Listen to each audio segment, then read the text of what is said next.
you happen to have any questions, things that I didn't quite address? Do you have them doing it without quilt training? Only because of two things. One is compositionally, it's difficult to have a flat. In terms of the verification of colors, especially because things fade. Yes. How do you know in terms of some of the colors people use? Sure. Well, there's more authentic things left than you would imagine, and there's more information in Goody's Lady's book, in publications of the period than you might imagine at first. You know, this was a huge interest. One of the main roles of a woman, of a mother, was to you know, provide, custom make the clothing for the family. So the women's magazines and the other periodicals, you know, of the period are valuable resources and viable resources, I want to say, you know, to give us a general view of what was done and what was not done as much, even though for every rule there's an exception, isn't there? Yes?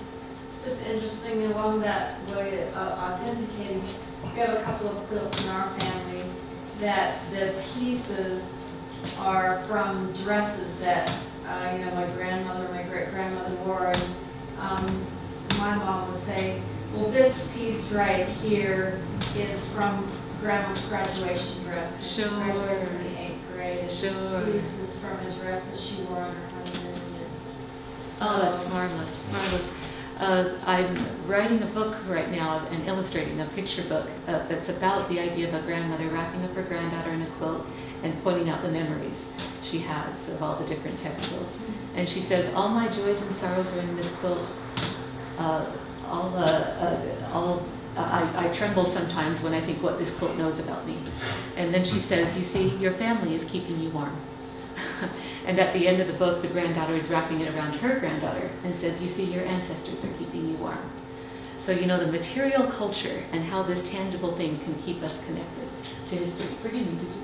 Yeah, I was just thinking that even now, I know that two particular wards that I was in when a bishop was released, Oh, yes. each family in the ward would make a square and they'd put them all together and make a quilt and present it to him, and he'd have the ward in, he'd be kept warm by the By the ward. Yeah. It's just and quilts again, what a marvelous item of form and function. I think that's why they were so invested in, is we women, we love the marriage of form and function, that things that are useful can also be beautiful.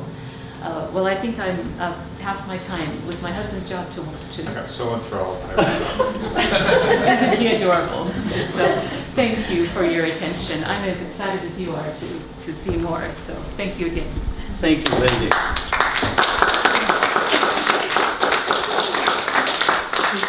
She provided us the perfect segue into this. This is a quilt that was made to tell stories. These are the stories of the cabins at Adair Village that were moved to the site from various locations around the state. But little Mary Ellen Alstrom, where's the little girl? Maybe Bob could hold that up and you could be free to... Okay. But anyway, here's the mill. There's the Adair Mill. And then there's the two-story Johnson cabin. And Mary Ellen Alstrom is the little girl who I'm not seeing at the moment. Right over there, right above G. Right above G. Oh yeah, there's Mary Ellen Alstrom, who walked all the way, except occasionally, I'm talking about the trip from Independence to Salt Lake. Occasionally she would get so tired and she would sneak up behind the wagon and sit on the back of the wagon until her father would come around and boot her into behind and say, no! But you can tell marvelous stories nowadays with quilts also. And digging in the dirt, we followed that up with a song about how everybody had to grow a garden. Because if you wanted produce, you had to produce it yourself. There was no place to buy it when you got here. So, thank you. All right, we're going to tell a family story. A documented family story of the Adairs in southern Utah. Anybody know any Adairs from southern Utah? That's how you pronounce them down there. It's not Adair, it's Adair. And let's see. Jedediah Grant Adair started his married life in Orderville, Utah. He was polygamous, had 2 wives, and therefore 2 rapidly growing young families. And he was a cattleman, dairyman, and horse rancher. But he figured he could make a better living for his two young families if he also became a freighter, a teamster, driving a team of horses, pulling a wagon, loaded with the freight, the products of the area, and he would go to the larger surrounding southern Utah towns, exchange them for manufactured goods, bring those manufactured goods back. He had a store. He always gave his children the pick of the manufactured goods. So they were the only family that had shoes that fit. Everybody else just had to buy what was available on the shelves. Well, in his absence, his oldest son, Orson, had to begin tending the livestock, moving them between pastures and to and from the barn at the age of 5, because he was the oldest son. Now, I've asked Peyton Kemp, young man from southern Utah, St. George. Peyton traveled. He and his mom came all the way from southern Utah just to sing for you today. So I think a hand is there.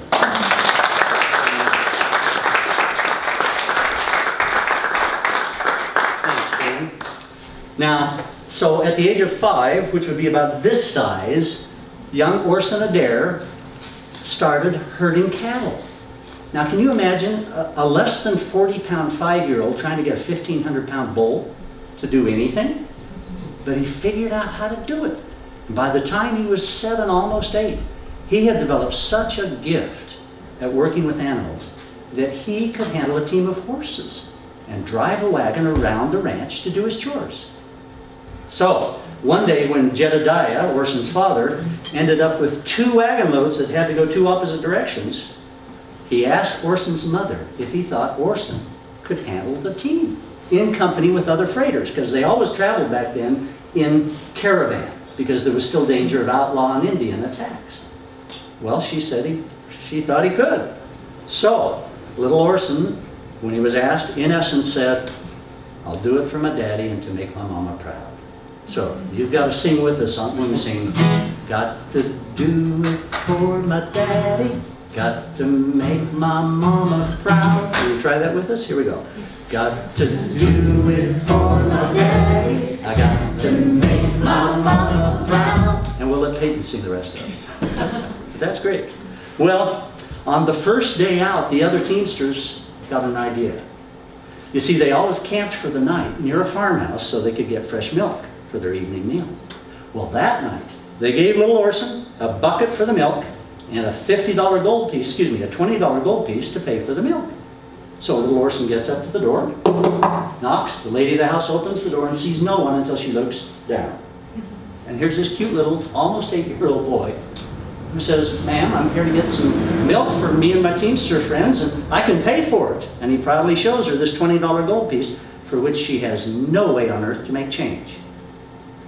So from then on, every night, little Orson would go back into camp with a full bucket of milk and the $20 gold piece.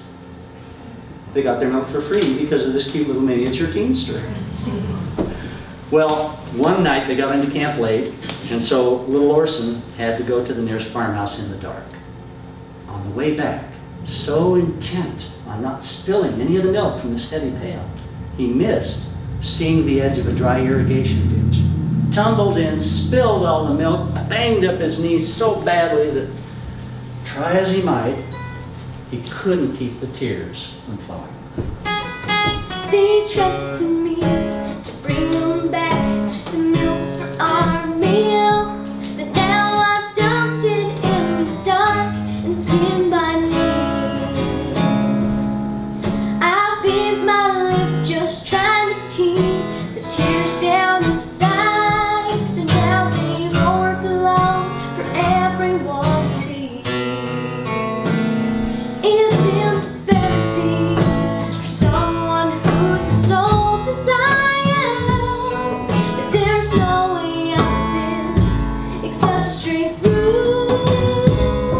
So I'll apologize and ask if I can somehow get more milk, 'cause a boy's just got to do what he's got to do. I got to do it for my daddy, I got to make my mama proud, bring this load safely across this broken land. 'Cause my brothers and my sisters